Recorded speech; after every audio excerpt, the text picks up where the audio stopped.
Option C says determine a management strategy, review or evaluate the current management strategy. And I would like to highlight that part of the question which is connected to this pointer. So Henry is the new project manager who has taken over from George. George has mentioned to Henry while handing over the project and the different artifacts and the different statuses to the Henry that he was able to keep the project on track only because he constantly pushes the team to perform. Now, this is the problem statement. Although he was a good project manager with respect to process management, with respect to triple constraints, or with respect to keeping the project on track and on schedule, there is no doubt in that. However, his management style was poor. He was micromanager. He was not a team's person. He was of the opinion that team is going to perform only when you are going to continuously force them or overwork them or pushes them, or you are not going to collaborate well with them, or you are not going to be a servant leader, you're not going to be leader while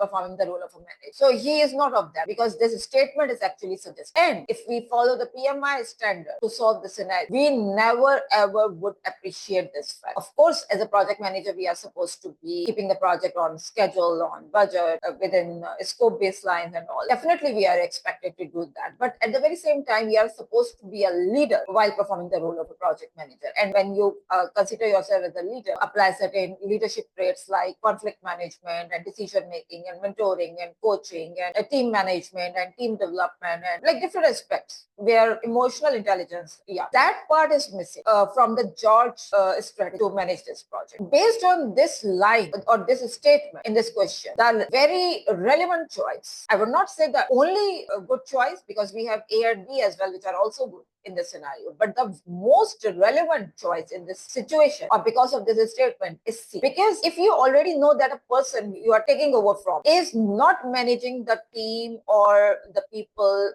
correctly, then probably till this point he was able to manage everything effectively, but probably this is not going to be a long-term strategy. Or maybe I am not that kind of person. Being Henry, I'm not that kind of person who would probably want to continue with that. So being an effective project manager, or being a project manager following the PMI mindset, this is strategy and its continuation is not recommended. So the most relevant choice in this situation is C. Had we not received this statement in this scenario, had the scenario only mentioned that Henry is taking over from George and George, he was able to keep the project on a schedule, and what is the first action Henry should be taking as a project manager, in that situation, B definitely would have been the right choice. With this present scenario, C is the most relevant choice.